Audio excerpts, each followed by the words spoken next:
Pipe Network presents. On this episode of Season 4, Let's Talk. You know what? I actually attribute my position right now or wherever I am in my life to a lot of podcasts. A lot of podcast listening has gone into my, traversing my career and my plans for the future. Which is why which is why I began my own podcast because it made sense.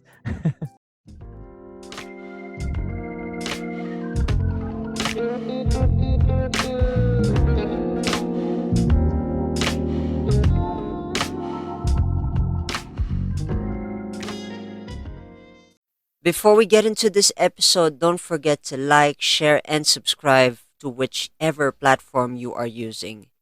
And if you want to connect with me, you can find me on Facebook, Twitter, Instagram, and on TikTok at The Rajiv Show. Hey folks, welcome back to The Rajiv Show, and I'm your host Rajiv Doreswamy, and this show aims to help reach out to those who are currently struggling in life and to remind you that life is indeed beautiful when you're inspired to make it your own. Hey folks, welcome back to The Rajiv Show, and my guest today is in the Philippines. It was funny. The other opening intro that we had was a lot of mistakes. So this is the second take. And my guest, Mark Mendoza from the Philippines. Hey pal, how you doing? I'm good. Thank you so much for inviting me over to your show. Pretty excited. Awesome. Pal, could you give my listeners a little bit of background about you? You know? Yeah, sure. My name is Mark Mendoza. People call me Mendy. They got that from when I used to play the drums for the University of Santo Tomas. And when you get in there, they give you nicknames. And my nickname was Mendoy. And then after college, I got into the music scene, and people found out, and they started calling me Mendoy or Mendy or Mends. And so that's how I got that nickname. So I run a podcast. It is a business and career podcast called Discarte Weekly. Discarte Weekly is a podcast that I run. I speak to business people, entrepreneurs, artists, content creators, and I try to figure out what their discarte is. Discarte is a strategy with what they do, with their passion or with their craft or with their business. And then I also have a YouTube channel called Discarte Pilipinas, where I give actual business tips, business insight, business techniques and strategies when it comes to entrepreneurship for small to medium enterprises, along with content creators or content creation rather. And so I've been doing that for the past month. The Discarte Weekly podcast has been on air since last year, but I haven't really been growing it too much because it started off as just an experiment because I love listening to podcasts, and I think I am where I am. I actually attribute my position right now or wherever I am in my life to a lot of podcasts. A lot of podcast listening has gone into my, traversing my career and my plans for the future. Which is why I began my own podcast because it made sense. It's interesting. You mentioned drummer, and the first thing that I had in mind was music, but I think we're gonna unbox that. I want to unbox that later on because there's a lot to unbox there. I'm a bass player. I think I've mentioned it in the previous episodes as well. I remember. And I'm sure we're also gonna get into a nice groove over here. This is already amazing from the beginning. So I gotta ask, if you and I were high school, if you and I were high school, who were you in high school? You mentioned yes, you played the drums. Aside from playing the drums, were you also the ladies guy? Were you the guy with the books? In the library? Gosh. Well, high school for me was just legendary. I mean, I wasn't legendary. Just the experience of going through high school was really, really amazing. I began because I moved from Australia. Hmm. I moved here when I was, I think, 10 or 11. Hmm. And then so I got into my old school Hmm. when before we left. So we left here when I was in CASA, which is technically kindergarten. Hmm. And that same school we came back to the Philippines. That same school had a school inside the city. And so my mom found out and she got me in. I was actually bullied initially because I had the accent. You know, Ouch.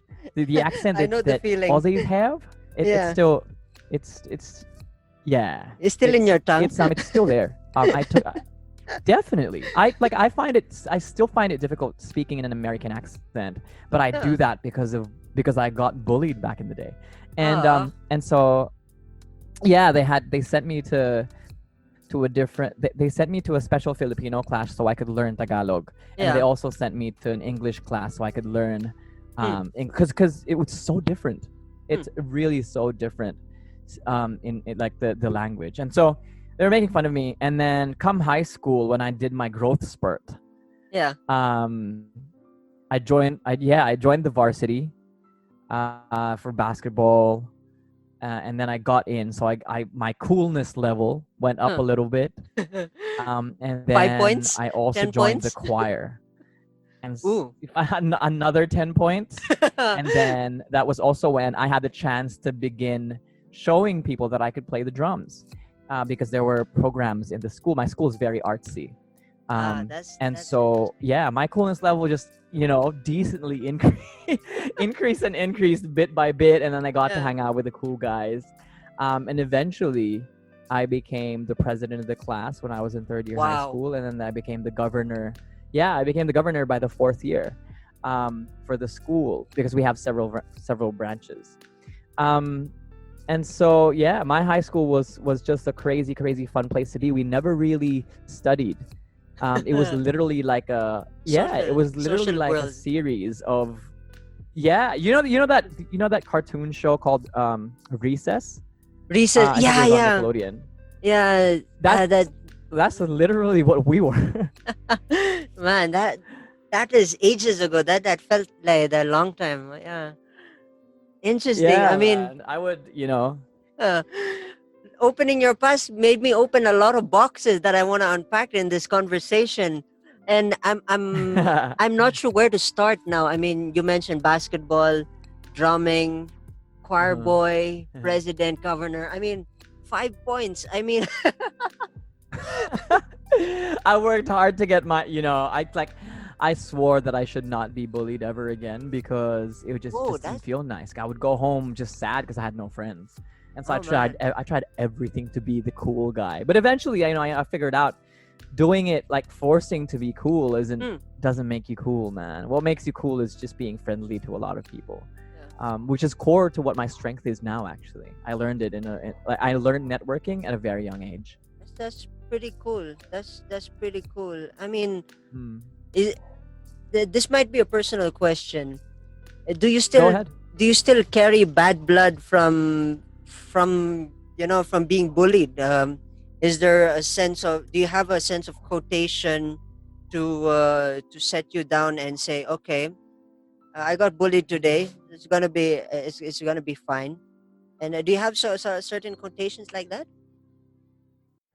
Um, wh- just thinking about it, like whenever I think about being bullied or Hmm, having been bullied back in the day, even hmm, in college sometimes, hmm, because it's a completely different story, but um, it completely makes me stronger, like hmm. nothing else. It's a power drug that I take whenever I feel like I'm in a compromised position.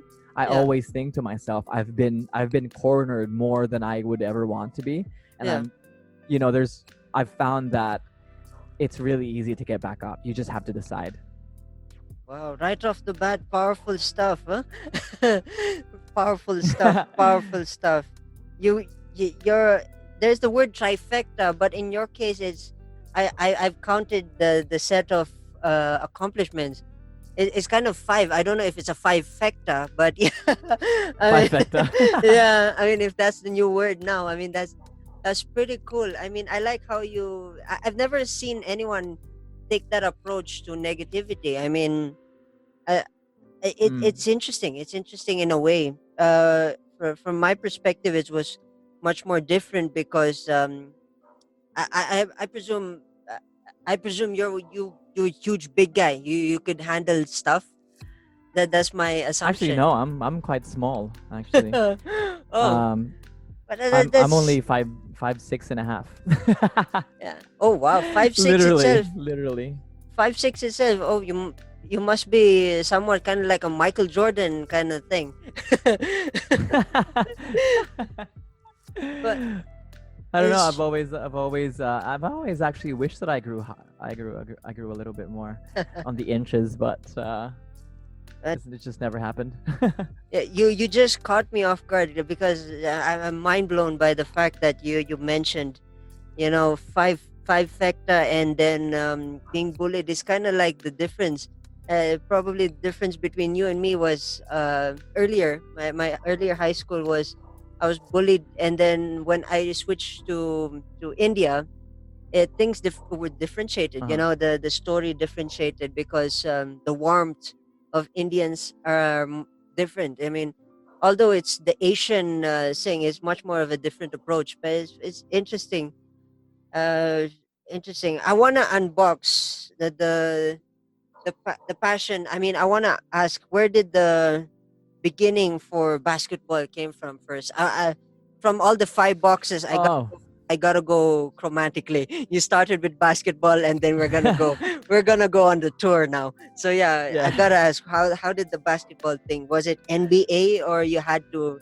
How did you get into the game, and how did you manage to Well, learn? I in okay. So in Australia, you every Friday you get PE throughout Hmm. the entire school, Hmm. right? So they encourage you to try sports. Hmm. And while I was there, I got fat. Like I got really fat, Hmm. and so I decided um, to pursue sports because I couldn't do music yet. Hmm. Because we didn't have the money to, like, my parents didn't have the money to buy a drum set, or they didn't have the money to send me to music class. And so I needed my mom always constantly tries to find things for me to do to develop myself. And so when I was in Australia, I fell in love with a lot of sports because it also just so happened that my dad worked for Slazenger and Dunlop, which is a golf and a tennis manufacturing sports brand. Hmm. And so I had readily available. I had tennis balls. I had a tennis racket. I had golf balls. I never took up golf, anyways.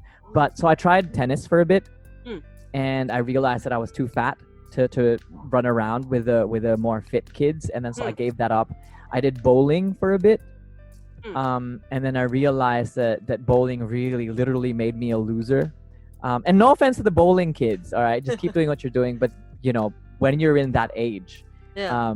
and back in that day, back in the 90s, right, Yeah. bowling really wasn't cool. It wasn't what the cool kids wanted to do. Really? Huh. And so I tried out baseball. I tried out rugby, which is really huge. And then eventually I got into baseball. And then we played not really nationals. Was it regionals? I think Wow. we played regionals. But Wow. I was just bench. I wasn't like the great guy. I was a fat kid that they would call on if they were starting to lose. Um, and then so I got here and I was looking for a sport Hmm. because I'm sorry, I was looking for a tennis court Yeah. because that's what I was doing all the time there Yeah. in Australia, and there wasn't any in the Philippines. You had to be really rich, which we weren't, Yeah. to to live in a village with a tennis court. Hmm. Um, and so the only sport in my high school, or in my school back then, Hmm. was basketball. And I literally did not know how to play. I tried out grade 5, Hmm. and then I got into the training program, and then they trained us for a year and a half. Yeah. And then that's when they chose who would go on to play for the team, for the school. Yeah. And so I got in. And so Wow. I wasn't like those kids that loved basketball. I Huh. was that kid that loved playing multiple sports, Uh, because it's just what I grew up to. Wow. And then Yeah. did it ever develop? I mean, I'm sure during that time, Jordan and not even yeah, Jordan time. Yeah, that was the Jordan era. Jordan No, era he just retired actually. retired This was Kobe Bryant's era. Yeah. somewhere. This is Yo, Kobe Bryant's. I wasn't yeah, even watching the NBA too much back in the yeah. day. I'm sure you. Yeah. I'm sure when you were playing a lot, the guys, the cool guys would have been talking about, Kobe did that and Shaq did this and all that Yeah. stuff. So I'm sure you had to. Oh, what are They they talking about? Probably wanted to catch up with the trend as well. Yeah. I watched a little bit. I just Hmm. watched a little bit Yeah. of basketball. But when come my third and fourth year, Hmm. that means it took me 2 years to really fall in love with basketball. Yeah. Um, my third and fourth year was the only time I actually really got a deep dove into basketball. It was a little too late, but yeah. I mean, all the obviously when you're playing for the basketball varsity of an international school, Yeah. everyone would expect you to be that cool guy. Yeah. But at the end, I was that guy that would play basketball and then right after play Hmm. some punk music with the music kids at the corner of the school. Yeah. So I was that kind of guy. Yeah. I was so torn between music and basketball.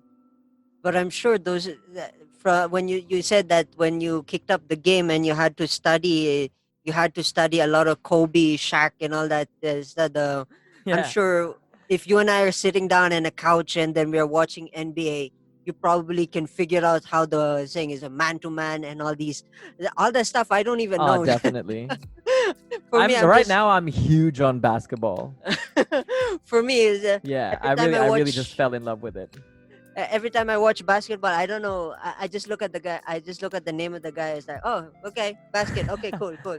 That's all. I mean, I don't know the man to man, the triangle offense, and all that stuff. I mean, those details. I mean, that's an art in itself, which is Yeah, phenomenal.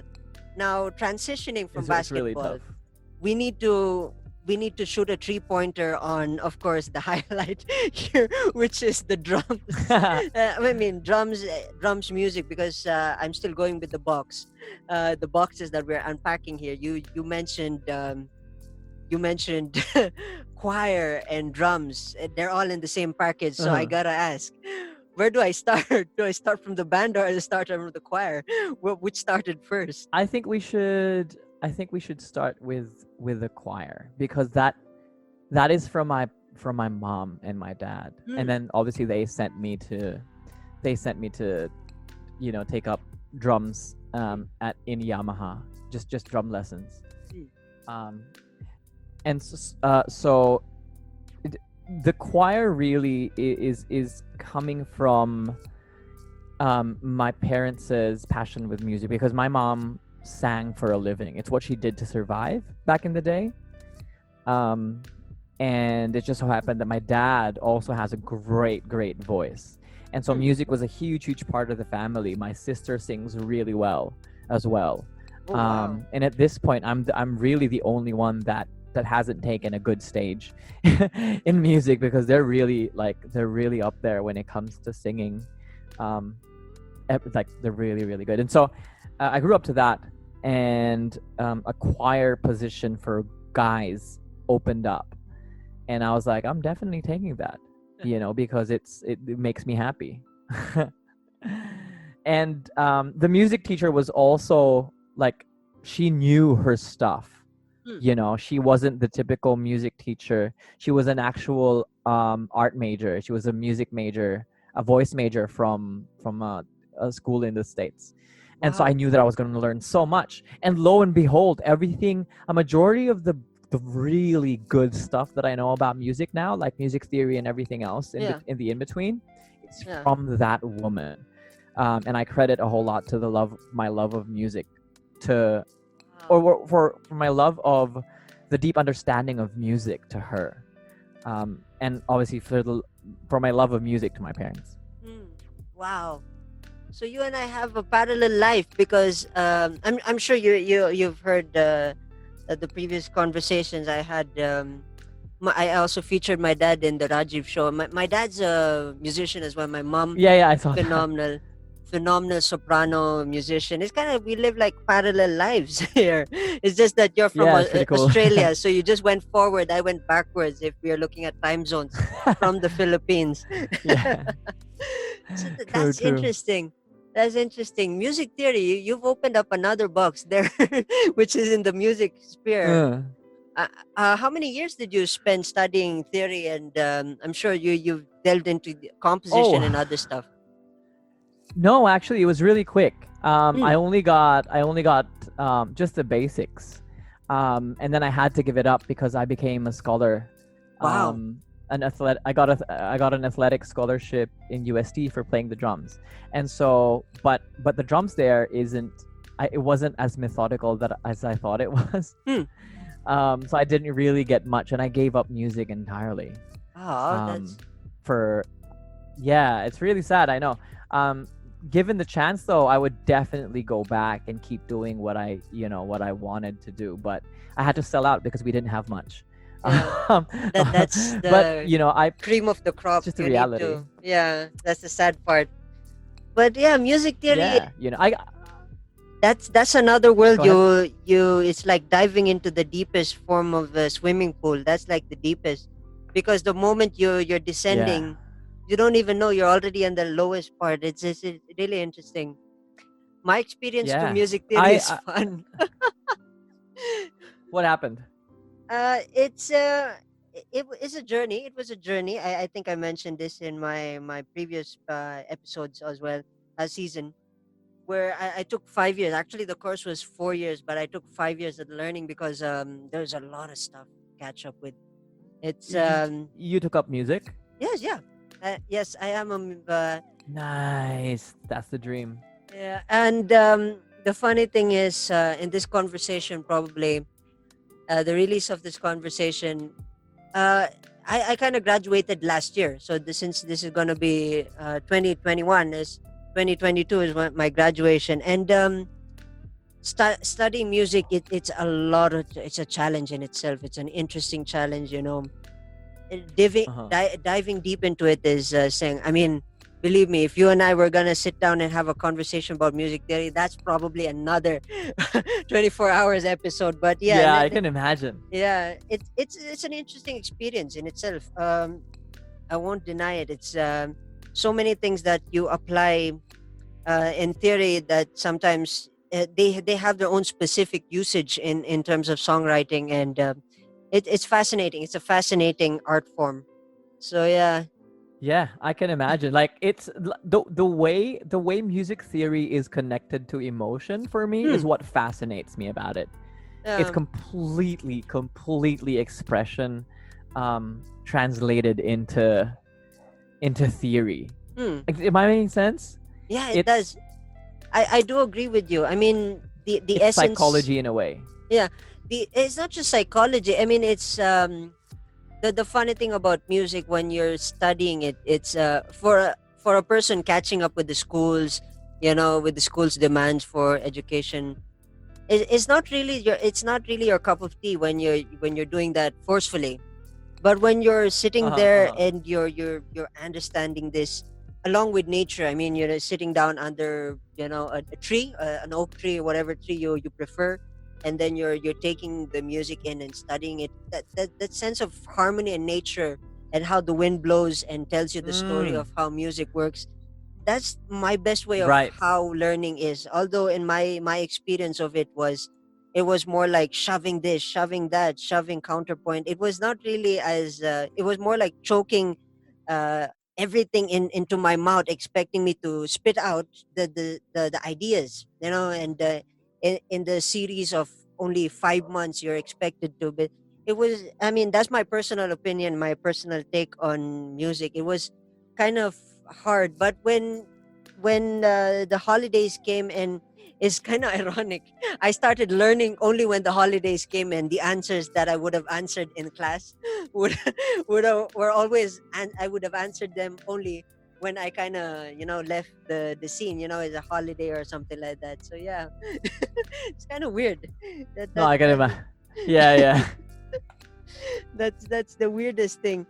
So yeah, and that experience is a lovely experience though. When you're sitting down there with the music and you're hearing it and you're saying it's a lot of stuff. There's the artistry of it as you get into specific genres and you're chiseling each song, each genre to its finest grain. It's is really an interesting. It's an interesting topic to say and inspiring. Like I said, it's one with nature. So yeah. So amazing. So amazing. Even yeah, I really wish I'd gotten into it. I'm a little scared though because I feel like it'll drive me mad. Um just because of the frustrations that I had with music. Yeah. But it's just amazing. I even had I read a book that Yeah. connected music theory with the Fibonacci sequence. Ooh, I that's remember the. that distinctly. Oh no, that's the golden something. I think that's the Yeah, that's the golden. golden ratio. Yeah. Yeah, And and yes. it was a book that I just found in our library that talked about that and how you apply it to music, and it just blew my mind. Oh It yeah. just blew my mind, man. These are the days when I was just nerding out at the library. Uh, the interesting about that is you have to in such a way when you get into the language. Okay, now we're gonna get a little bit. We're gonna chisel into music a bit. It's Yeah. funny when musicians say what is music. Some say music, especially Victor Wooten. I think said it best that music is a language. I do agree. I do agree with him. Jesus Christ, I haven't heard Victor Wooten's name in a very long while. Yeah.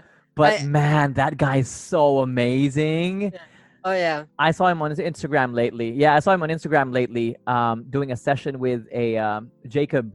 Collier. What's his name? Is it Collier. Yeah, he was Yeah, doing a Collier. session with Oh. Jacob Collier. I was like, oh my god, these people, Collier is these another beast in aliens. itself. Yeah. Yeah. Collier Oh, is much more deep. legend, absolute legend. Collier is much more deep into theory than saying Wooten. Wooten, I think, from the way I've seen it, because as a musician, I've spent a handful of time. I'm a Michael Jackson obsessed fan, and I cannot I can't believe that I'm actually talking Michael Jackson here because it kind of umbrellas everything. It's funny lately. I've been watching a lot of his live shows, and I've been studying a lot of him lately. There was a period in my life where I used to be a big fan. I think I have like yesterday. I think when I was cleaning up my cabinet here, I kind of have the Michael CD, the latest. I think after his death, and then I have the Thriller, the Oh, the anniversary. this is it album. Not that this is it. These are CDs. Like there's the Essential Collection, which is from the Jackson Oh, Five. right. That is one, and then I managed to get my hands on the Thriller, the 25th edition, not the old one, the 25th edition CD, and with the DVD, of course, with the live, with the music videos and all that stuff, and then of course the album Mm-hmm. Michael, which was I think after his death there were some releases of music pieces that, of course, I think Sony took over and said, "Hey, we need to release this in order to get more money or something." I don't know what the story there was.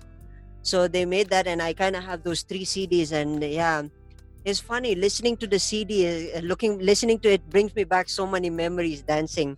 But coming back into, I've deviated so far off with Michael Jackson. Coming back to the reason why That's I all right. needed to add Michael Jackson into the conversation is when I was listening to Victor Wooten and I started playing the bass. I actually started playing slap bass. That was my first technique. I mean, I was not the Yeah. traditional, the traditional picking style. I mean, I started with slapping. Marcus Miller was the first guy, and then I transitioned to Victor Wooten because of the position of how he executes his thing. It's funny. I compare Uh-huh. Michael Jackson and Victor Wooten in the same direction. I don't know. You could research this. This is going to be an interesting topic because both of them grew up in the musical family. You got Michael Jackson, the Jackson Five. He was like, I think 6 years old or Mm-hmm. something. And then I'm looking at Victor Wooten. Victor Wooten was in a band with his brothers, and Reggie Wooten, his guitarist brother, taught him how to play bass. He took off the strings and he taught him how to play bass. So it was kind of parallel lives. And the way I see Victor Wooten in connection to Michael Jackson is, it's like a what if situation. What if Michael Jackson had a better upbringing?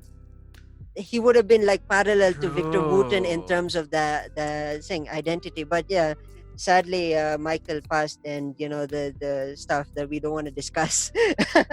But yeah, I mean, the Yeah. parallel comparison that I've always looked into. And then yeah, I mean, Really? Wooten and Michael Jackson. yeah, Wow.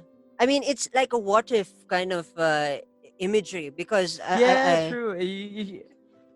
looking at how they grew up. I mean, look at the age. I mean, like I said, this is subjective influence, because I've seen Victor Wood, and I studied a bit of him. I kind of Wikipedia'd his background. He started off young, the same age. I'm not sure if it was the same age or much older, much younger, but it was somewhere in the age of a one-digit number, I guess. And then Michael also started in a one-digit number, started his career, and then they both blossomed. And Wooten, he had his own thing, and he played with two of the greatest, Marcus Miller, as I mentioned, and Stanley Clark, another bass player. So yeah, these guys, these guys are phenomenal. I mean, yeah, that's a thing. That's an interesting They're outlook. geniuses, basically. Yeah, I do agree. I do agree, and it's Yeah. phenomenal. These guys just phenomenal, phenomenal. So yeah, I mean, since we're on the topic of drums, I've deviated, and we went to Victor Wooten. I mean, let's connect that Victor Wooten, drums and bass. We have to. We have no choice, because one thing is, a good Yeah, bass yeah. player. And I'm sure you agree with me, as a drummer, a good bass player needs a good drummer. They need to be. Definitely. You can't have a Definitely. drummer I could off time. Yeah. honestly, I could play the entire piece just by feeling the bass rumble. I can literally play an entire piece just by feeling the bass rumble and not even hearing the guitars or the vocals. It's The that important for me. the funny part of this conversation, I'm already grooving with you, and I'm not even holding a bass guitar. So yeah, this Yeah, is man, fun. bass is just amazing. Just the conversations um are done with the bass, with the Mm, bass guitar and the drums. Just a conversation during any song or any piece is yeah, is really amazing. It feels so empty and lonely the without bass. one of the two if they're Yeah, not complete. Yeah. I mean, aside from the a cappella romantic stuff, those they can survive. But still, you need bass in the voice, though. If you're having a harmony, 4-part harmony, you need to have the bass. Oh yeah, yeah, for sure. The acapella, Yeah, that'd yeah. be weird with the drums, but you know. It's funny. It's really is. This conversation is like the most grooviest conversation, aside from my conversation with Bracken Dio, because he happened to be a drummer as well. He was a drummer at some point. And I gotta ask, how many years have you been in the kit, under the kit, or behind the kit? Sorry. I started. How old did I start? 10. The moment we got here, actually. Hmm. The moment we got to the Philippines, my mom figured that I was bored, and so she got me into Yamaha drum school. Wow, that must be tough. Yeah. It must be tough. And then you still slap skin after, from time to time. Oh no, actually, I gave up. I gave it up because I got Ah, too frustrated trying to be a better drummer. And so I gave it up right after I graduated. I had two bands. yeah. I had a band from high school that we still kept on playing gigs Mm, after high school up until college, and then I got recruited by two guys that were mm, also in the drum squad of the USD, yeah. and they are actually pretty famous now. Wow. They are called yeah, they're called Autotelic. So they're a Oh, local band shout that out is a to six shout out piece, to I think. the band, if they happen to tune into this conversation. Shout out to Oh Autotelic. yeah, hey Neil, Pabs, Kai. they're really great musicians, really really amazing musicians, and they're whatever they have now, they're very deserving That's cool. because they're pretty up there actually. It's amazing. That's cool. Before we get into the break, this one image that hit me in the head when you said it's not a conversation when you can't hear the drums and the bass. There's one video that hit me automatically is this thing with going back to Victor Wooten and I forgot the name of this drummer. Is this Steve Gadd? I Not think Steve Gadd. It's an S That's also. the most famous one. It's not Steve Gadd. Oh, But it's Steve also. His name is Steve. Where hold on. Let me look it up. yeah, this video. I mean, this video was the first because Steve Smith. Sorry, it wasn't Gadd. Yeah. It was Steve Smith. Yeah. Sorry, not Gadd. Yeah. Yeah, I mean, that was the first that's thing. really cool. That's conversation in itself. That's really cool. You know, class there A. that video has been on YouTube for more than 10 years now. Yeah. I saw that video back in 2006 or 2007. Yeah. It's a crazy, amazing video. Even though, I mean, you don't need to be a music theorist to understand that they're saying things that you don't want to hear, like something like that.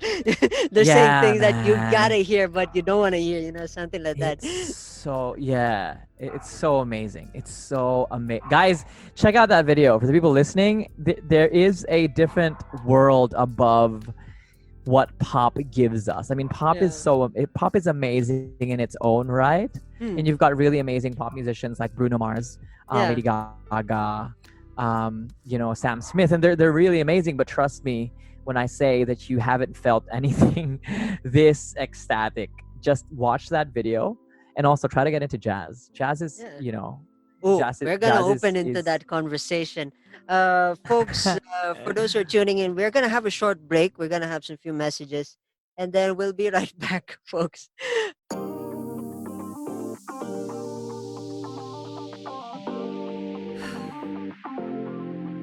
If you want a great vacation place this summer, we got a sweet deal for you. La Casa Vacance in Batangas is a great place for your family to relax and enjoy. Go to pipenetwork.co/La Casa Vacance to use the promo code PRS to get 300 pesos per booking. And don't forget to follow national safety protocols, folks. Cheers and enjoy your stay. Hey, man here. Are you an adult?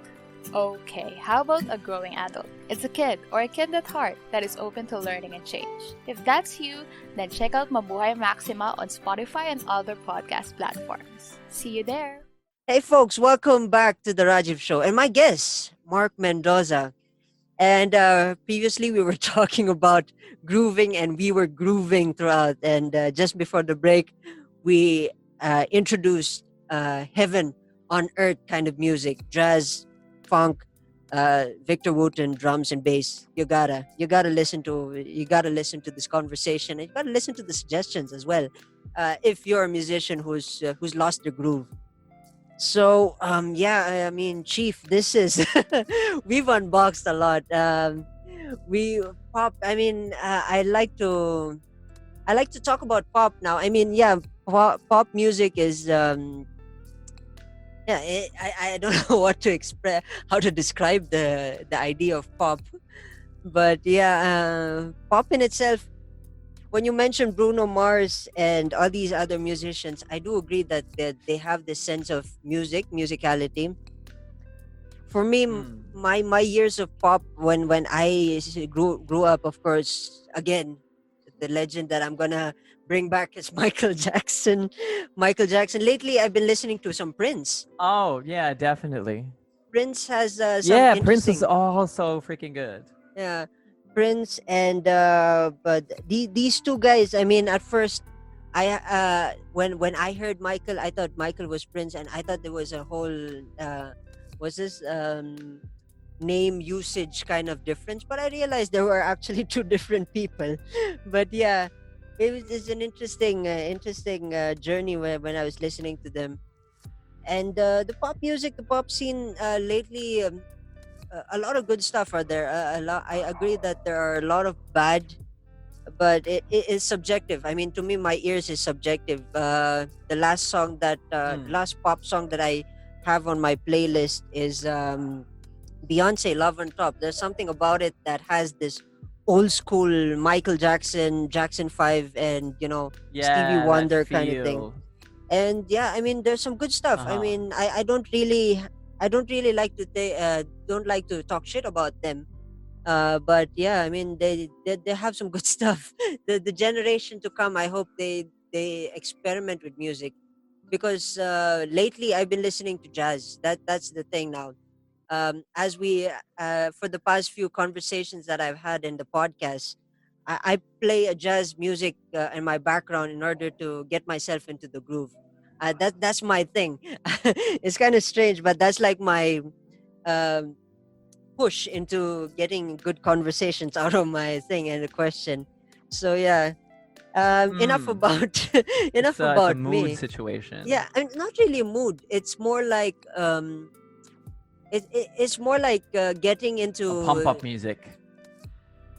maintenance. It's like maintaining momentum kind of thing. Because if the groove Oh yeah, behind me, yeah, yeah. yeah, if the groove behind me doesn't have that, it doesn't carry. Believe me, you'd know the difference between a very sad toned Rajiv and a more energetic Rajiv, just because there's some music in the background. Yeah, probably you'll be listening and tuning in. Yeah, he doesn't have music in this conversation. Yeah.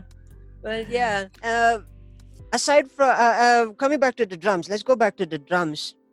Um, uh, I'm sure you had to go undergo some certain training again. I mean, from choir, when you were learning music and stuff like that, it was a different training altogether because it's more of the body.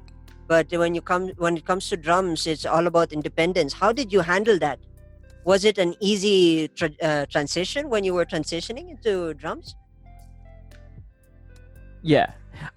Well, I would say not too much. So having done drums with a teacher, Hmm. and then having a coach in choir, Hmm. I kind of understood what the hierarchy of energy was, or what the like for a fact she was a director, Hmm. in the same way that I had a drum teacher. So at that point, when I got into the choir, I'd never really played with a band before.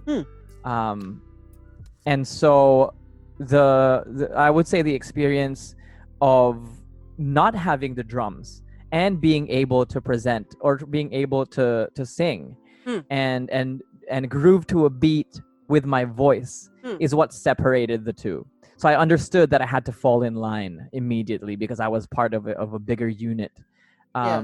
in the choir, as opposed to being a solo player Hmm. when I was on the drums. So it wasn't too difficult for me. Oh, I'm sure if you were playing, hypothetically, if you were playing in church, is it tempting enough to sometimes, you have the old habits?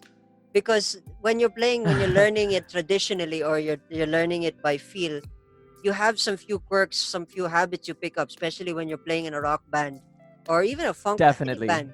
You have this Yeah. few quirks where you play a little bit of like a Guns N' Roses opening, or was that the our latest Iron Maiden opening in a church Yeah. kind of thing? Do you have those kind of tendencies? Oh, definitely, definitely. Well, It's you can't get that out of yourself. It's like playing basketball. You know how you see the kids just like dribble the ball without a ball, and taking Yeah. a shot without having a ball Oh, in their yeah. hands. yeah. It's the same with the drums. Like whenever you're in front of the drums, you do you do the chops that you're used to doing, even if you're gonna play a different genre. Yeah. It's very natural for you to do that. It's funny because I used to do that all the time. I would need to be calm, Yeah. but then obviously like I'd just like I had my drum classes on a Sunday, Yeah. and I'd be playing a jazz chop on a Sunday, and then I would come into choir practice on a Monday playing that prior to whatever to. Yeah, with the risk And and all, I with didn't the even play jazz the risk, drums for the. because it's a different Yeah. position. Yeah, I'm sure you played with the jazz thing. Because I think the Yeah, left hand has a actually, different position. yeah, it's the yeah, it's. Oh my gosh, I forgot what it's called now. It's just a different way of holding it because the it's easier to so jazz is pretty much riddled with triplets, Yeah, and so it's really hard to do that if you're right-handed with the left yeah, hand, and you have to do that on a snare. I forgot to tell you actually, I did yeah. not go to Yamaha initially. I went to Asalonga, which is actually where a lot of jazz people come from. Wow. And so my teacher there, but I can let me clear it out right now. I'm not a great jazz player. I haven't Yeah, played jazz in a very long while. yeah. But my teacher there never taught me notes. He Then? never taught me notes. I stayed there for 18 months just doing widow and really getting a good feel of oh, I can smell the room right now, actually. Just he wanted me to get a good feel of what the instrument was and be one with the instrument. And he would have me just express myself. It was such an amazing, amazing experience.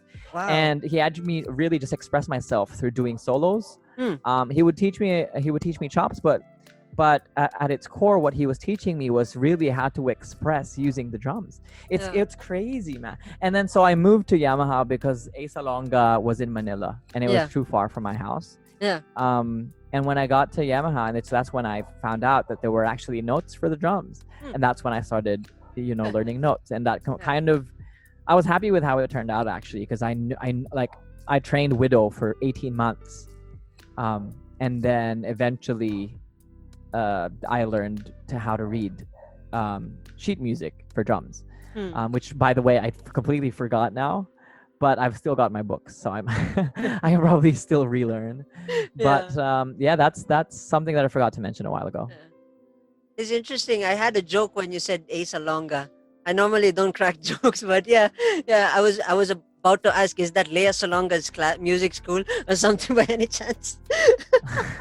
I don't know actually. I actually do not. Maybe there might be. I'm not sure. Fun fact. The reason why I also went and got into the choir was because the choir program of that school is so elite to the point where they began Lea Salonga. It's where Lea Salonga came from, and I knew Wow. that getting into that program, I get a good experience out of music. Wow. Wow, I love this conversation. I'm loving this. I'm grooving with you, pal. I mean, music wise, we're already cracking and opening doors that we can't seem to close. But we have to move on to the next three Yeah, man. boxes. Leadership, we gotta ask. I mean, leadership, president, governor. Who knows? Probably if Philippines turns into saying you'll probably be the next prime minister.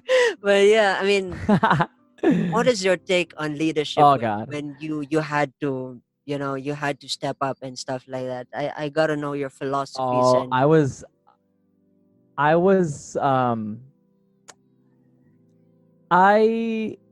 I really thought about leadership in a way where it all begins really with just being kind, because like I got into the president position was because I did not have one definite clique in my school.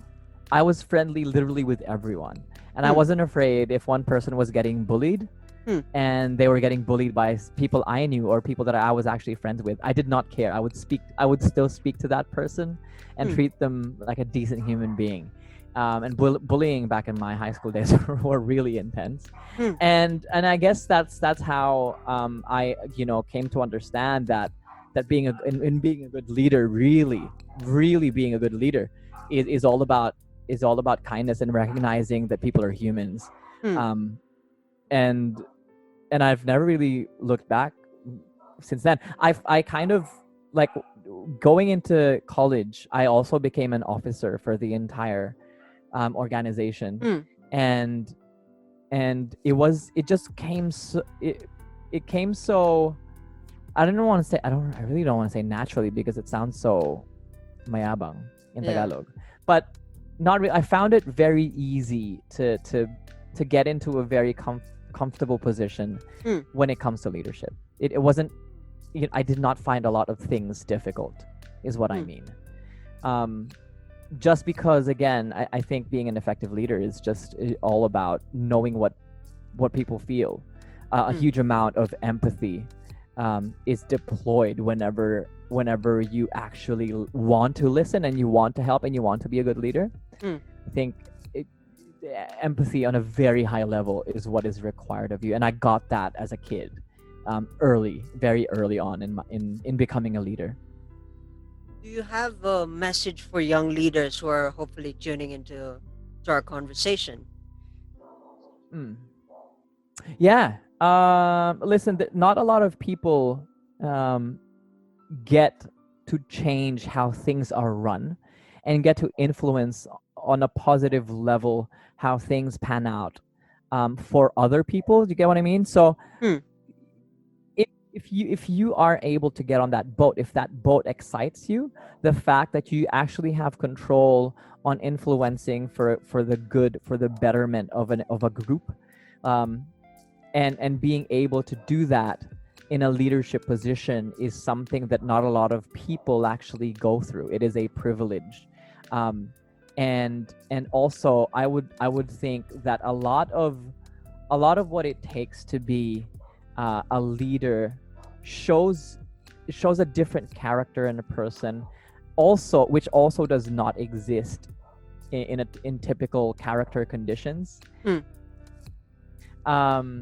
And so it really does take a lot of character and maturity to be able to get into a leadership position. So I think specifically for the Philippines, there's not a lot of specific things in the culture that encourage kids to be leaders. I do not know why. There must be a political reason why we're still like this, or why we are like this. Why there's a lot of passiveness right now, I would think, whenever it comes to being a leader of some sort, because there's a lot of smart shaming. There's a lot of just a lot of teasing that goes around in culturally in the Philippines. Yeah. And I think that's one thing that prevents kids or younger people from taking up leadership positions. But really, it's such an amazing thing to be doing, or opportunity to be taking, because again, you get to influence the outcome of a specific situation for a specific group of people, and that's their lives that you're affecting. And that's, I'm just explaining what made it exciting for me, at least. And basing off of that, I have become really, really self-aware when it comes to leadership, and it helped me out through my career, through a lot of the wins that I've had in my life. I really credit to being an early leader in the things that I'd done, and just basing off of the career that I have now, that I'm 32 years old, and I got to build a company, or I got to be part in building a company that is worth, I think, almost $500 million at this point. Wow. Pesos. Doing that, I think I credit a lot to, again, listening to podcasts and practicing leadership at a very young age. Wow. I love it. More power to you, pal. I love this conversation. I think we've unboxed almost everything. I think the fifth box is I think we have one last box left. I think that last box is social media. if Yeah. if our listeners, our tuners, Oh my God. would want to find you on Yeah. Facebook, and would love to learn more about you and get to know you, how do Yeah. they find you on social media, pal? Before I get into my links, guys, for those of you listening, I'm a huge advocate right now of creating online content. I think it is an opportunity that a lot of people are letting go and do not recognize. But if you're listening right now, if there's one thing that I want you to get out of this conversation is the fact that Rajiv and I are content creators, and the reason for that is because at least for the both of us, I definitely know that we're not doing this for the money. We're doing this for the stories, for the influence, for the positive influence. And so if in my head, there's so much airtime right now that can be shared with a lot of other people. And if you think that you've got something good to share, and you think you've got something that you can give a definitely positive impact to through your community or through the people that you think would listen to your niche, do it. Because again, content creation is an opportunity that you shouldn't let pass. It's so easy to do. You can sit down and do it the way we're doing, or you can be taking photos as an Instagram influencer. Don't let anyone stop you, and don't let anyone bog you down from doing that. If you want to be a TikTok star, go get it. If you want to be a YouTube star, it takes a lot of work, I tell you. I'm going through it right now. Let's go through it together. But I highly encourage everyone listening right now to get onto that any online platform, because anyone can become a great storyteller if they love what they're telling about. And so you can find me on Instagram at Mendy Shmendy. That's Mendy and then Shmendy, SCHMENDY. That's for Instagram. On YouTube, I am Discarte Pilipinas. That's where I give out tips and tricks for business insight, and content creation. And also on Spotify and Apple Podcasts, Discarte Weekly, which is my business podcast. Hopefully you guys tune in. Awesome. If you want to add me on Facebook, it's really hard because my name is very common. So don't try to find me on Facebook. Yeah. Also, can I plug one of my new businesses? I'm putting out a cold pressed 100% juice, raw, unpasteurized juice shots. And I'm launching that next week. Check us out on GoShots. Is it GoShots.ph? Oh my gosh, I just forgot the Instagram handle for my own business. GoShots.ph. Check us out. It's raw, unpasteurized, 100% juice, cold pressed goodness. You take one shot prior to your meal, and it is the equivalent of, I think, 2 or 3 times what a pill is. And it's natural. So check it out. Awesome. Mark, pal, we grooved. We laid down the groove. You had the timing on perfect tempo. Pal, you were smooth as I'm thinking of a drummer name, Neil Peart. I don't even know any drummers. You're as smooth as Ringo Starr. Okay, that's a simple one. Ringo Starr. Comparing me to both of those, I'm more than happy. Thank you so much, bro. Thank you so much for inviting me to your show. This was 2 months coming into it. But I'm glad that we pushed through, and I'm glad that we got to do the show. Thank you so much. I'm hoping to hear you in the Rajiv show, probably the next coming seasons. Hopefully, let's make that happen. And man, I'm more than happy. Awesome. I want to thank my guest, Mark Mendoza. Pal, thank you so much from the bottom of my heart. More power to you, and keep changing the world. Keep leading and keep changing the world. Thank you. I will try. And for those who are tuning in, I hope you picked up a thing or two in this conversation. And with that in mind, folks, stay at home, stay safe. Cheers. I'll see you in the next episode.